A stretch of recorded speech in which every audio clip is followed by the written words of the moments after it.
नए साल के पहले महीने के आखिरी दिन हेमंत सोरेन जेल गए और जून के आखिरी सप्ताह में उनकी रिहाई हो सकी। जुलाई के प्रथम सप्ताह में वो फिर से मुख्यमंत्री बन गए। वहीं दिल्ली के मुख्यमंत्री अरविंद केजरीवाल, जो कई नोटिसों के बावजूद जब पेश नहीं हुए, यहाँ तक कि उन्होंने अदालत का दरवाजा खटखटाया, वहाँ से भी उन्हें राहत नहीं मिली और अंततः उन्हें मार्च के महीने में जेल जाना पड़ गया। मई के महीने में उन्हें 21 दिनों के लिए अंतरिम बेल पर रिहा किया गया था। वजह थी चुनाव प्रचार। अरविंद केजरीवाल जिस तरीके से दिल्ली के मुख्यमंत्री बने, उसके कुछ ही समय बाद उन्होंने एक समय सारे देश की लोकसभा सीटों पर अपने प्रत्याशी उतारने और देश में आम आदमी पार्टी की सरकार बनने और खुद के प्रधानमंत्री बनने तक का सपना देख लिया था।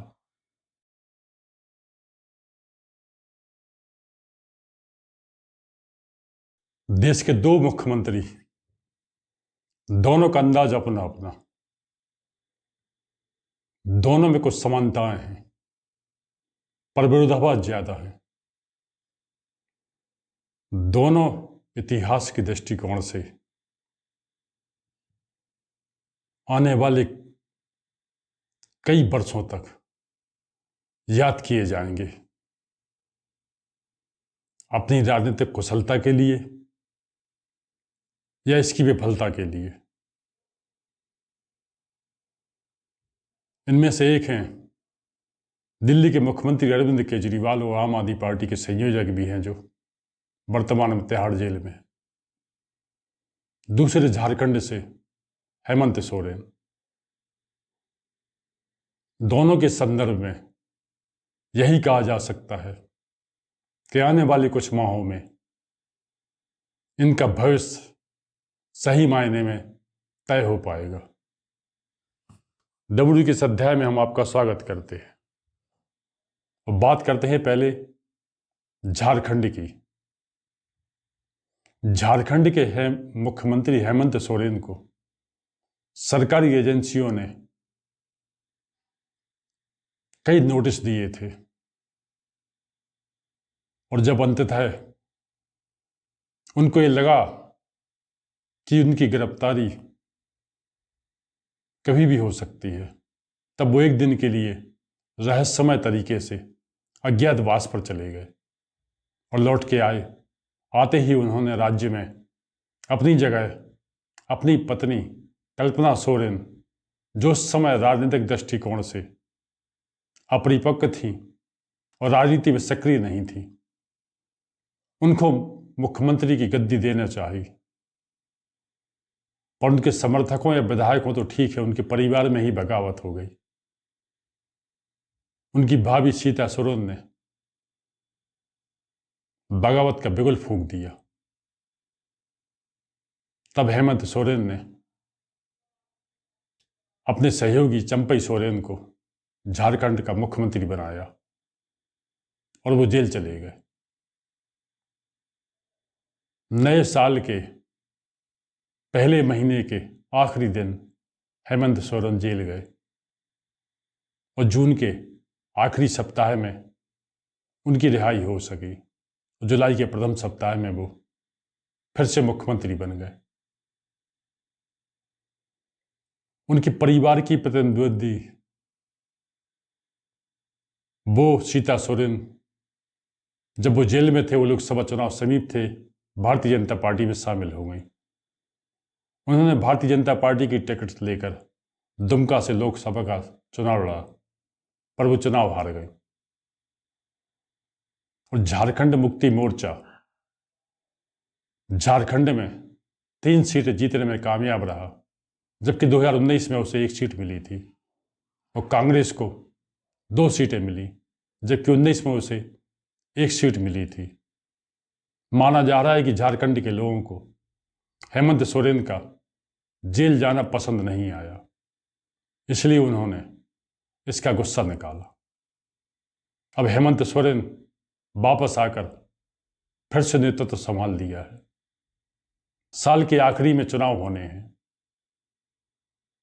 हेमंत सोरेन के नेतृत्व में झारखंड मुक्ति मोर्चा अपने सहयोगियों कांग्रेस, कम्युनिस्ट पार्टी और राष्ट्रीय जनता दल के साथ चुनाव मैदान में उतरेगा। हेमंत सोरेन राज्य की राजनीति में ही दिलचस्पी रखते हैं, इसके आगे उन्होंने नहीं सोचा। इसके अलावा इसी बीच उन्होंने अपनी पत्नी को विधायकी का चुनाव लड़वा दिया और उनकी पत्नी भी विधायक बन गई। यानी आने वाले किसी संकट के लिए हेमंत सोरेन ने एक तैयारी कर ली है कि अब ऐसी किसी विपरीत परिस्थिति में उनके पास ये विकल्प रहेगा कि उनके नेतृत्व की कमान उनकी पत्नी जो विधायक बन चुकी हैं कल्पना सोरेन संभाल लेगी। उनकी पार्टी में या उनके परिवार में जो बगावत कर सकता था वो उनकी भाभी सीता सोरेन पहले ही बीजेपी में शामिल हो चुकी हैं। यानी हेमंत सोरेन के लिए परिवार में और पार्टी में रास्ता साफ है और इंडिया गठबंधन के सहयोगी दल भी हेमंत सोरेन के नेतृत्व को स्वीकार कर रहे हैं। अरविंद केजरीवाल राजनीति में नई पहल, नई राजनीति का वादा करके आए। उन्होंने राजनीति को कितना नयापन दिया है ये तो एक अलग शोध का विषय है, पर उनकी जिस हिसाब से स्टाइल है उससे स्वतः ही राजनीति की नई परिभाषाएं बन गई हैं। मई के महीने में उन्हें 21 दिनों के लिए अंतरिम बेल पर रिहा किया गया था। वजह थी चुनाव प्रचार और अंतिम चरण की वोटिंग 1 जून के बाद 2 जून को उन्होंने जेल में फिर समर्पण किया। हालांकि इसके पहले उन्होंने अदालत से निवेदन किया कि उन्हें लगभग 1 हफ्ते की मोहलत और दी जाए, पर अदालत ने इसे स्वीकार नहीं किया। इसके बाद केजरीवाल अदालत में लगातार जमानत की अर्जी दे रहे हैं, पर अदालत में फिलहाल उन्हें कोई राहत मिलने की उम्मीद नहीं दिखाई दे रही है। अरविंद केजरीवाल जिस तरीके से दिल्ली के मुख्यमंत्री बने उसके कुछ ही समय बाद उन्होंने एक समय सारे देश की लोकसभा सीटों पर अपने प्रत्याशी उतारने और देश में आम आदमी पार्टी की सरकार बनने और खुद के प्रधानमंत्री बनने तक का सपना देख लिया था। इस संदर्भ में कई कदम वो आगे भी चले गए, पर भ्रष्टाचार के आरोपों ने उनकी पार्टी को ऐसा घेरा कि उनके मंत्री तो जेल गए ही, खुद केजरीवाल को जेल जाना पड़ा। अब केजरीवाल जो चुनाव प्रचार के लिए आए भी थे उसके बाद भी दिल्ली की 7 लोकसभा सीटें बीजेपी को मिल गई और जिस तरीके से 7 सीट पर बीजेपी जीती है उसके हिसाब से यदि विधानसभा का आकलन किया जाए तो विधानसभा की 70 में से 52 सीटों पर बीजेपी को बढ़त हासिल हुई है। यानी बीजेपी गदगद है और उसने चुनाव के लिए अभी से तैयारी शुरू कर दी है। उसने बूथ स्तर पर मीटिंग बुलाना चालू कर दिया है। वहीं केजरीवाल मार्च के महीने में जेल गए, उसके पहले उन्होंने भी अपनी पार्टी के लोगों को टटोलने की कोशिश की। उन्होंने संभावनाएं देखी कि क्या वो अपनी जगह अपनी पत्नी को मुख्यमंत्री बना सकते हैं, पर सुनीता केजरीवाल भी राजनीति में इसके पहले सक्रिय नहीं रही और पार्टी में ऐसा माहौल केजरीवाल को नहीं दिखा कि कोई विधायक इस्तीफा देगा जहां से उनकी पत्नी चुनाव लड़ सके। और अंत में केजरीवाल ने फैसला किया कि चाहे कुछ भी हो जाए वो अपना मुख्यमंत्री का पद नहीं छोड़ेंगे। इसलिए मार्च में जब वो जेल गए तब भी उन्होंने पद नहीं छोड़ा और जब 21 दिनों के प्रचार के लिए वो जेल से बाहर आए, भले उन्होंने जनता से कहा कि जेल का जवाब वो अपने वोट से दें, जनता ने इस पर विशेष ध्यान नहीं दिया। और अब जब अदालत में उनके जमानत की अर्जी लगातार खारिज हो रही हैं उनका वापसी बाहर आना कब संभव हो सकता है, इसके बारे में फिलहाल कुछ नहीं कहा जा सकता। अब अगले वर्ष के शुरुआत में दिल्ली में विधानसभा के चुनाव होंगे। जो केजरीवाल कभी राष्ट्रीय राजनीति का ख्वाब देख रहे थे, फिलहाल उनके लिए दिल्ली की गद्दी को बचाना ही बहुत बड़ा चैलेंज है। केजरीवाल और हेमंत सोरेन में एक अंतर यह भी कहा जा सकता है कि हेमंत सोरेन एक तरीके से परंपरावादी हैं।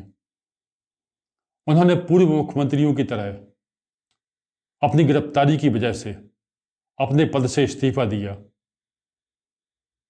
पर केजरीवाल अपनी नई परंपरा बना रहे हैं। वो राजनीति में एक नई लकीर खींच रहे हैं। उन्होंने गिरफ्तार होने के बाद भी अपने पद से इस्तीफा नहीं दिया और आगे भी उनका इस्तीफा देने का कोई इरादा नहीं दिखता। अब जब कुछ ही महीनों में झारखंड और दिल्ली में विधानसभा के चुनाव होना है, तो दोनों नेताओं के राजनीतिक कुशलता की परीक्षा होगी। फिलहाल हेमंत सोरेन भले चर्चाओं में कम रहते हैं, भले लोकप्रियता के स्तर पर वो केजरीवाल से पीछे हैं, पर राजनीति में वो जिस तरीके से उन्होंने अपनी रणनीति पर काम किया है, वो आगे दिखाई दे रहे हैं। केजरीवाल भले ही अपने पद से इस्तीफा ना दिए हों, लेकिन उनकी पार्टी में अंदर ही अंदर असंतोष के काफी स्वर फूट रहे हैं। विधानसभा चुनाव की घोषणा होते होते उनकी पार्टी में कब बगावत हो जाए, कुछ नहीं कहा जा सकता। ऐसे में माना जा रहा है कि शायद हेमंत सोरेन राज्य में सत्ता में पुनः वापसी कर लें, तो इसमें कोई बड़े आश्चर्य की बात नहीं होगी। पर केजरीवाल दिल्ली की राज्य में फिर से वापसी करे, ये आज की तारीख में कहना किसी बड़े चमत्कार से कम नहीं होगा। तो आज के लिए इतना ही। आपसे अनुरोध है कि आप अपने विचारों से कमेंट बॉक्स में लिखकर हमें अवश्य अवगत कराएं।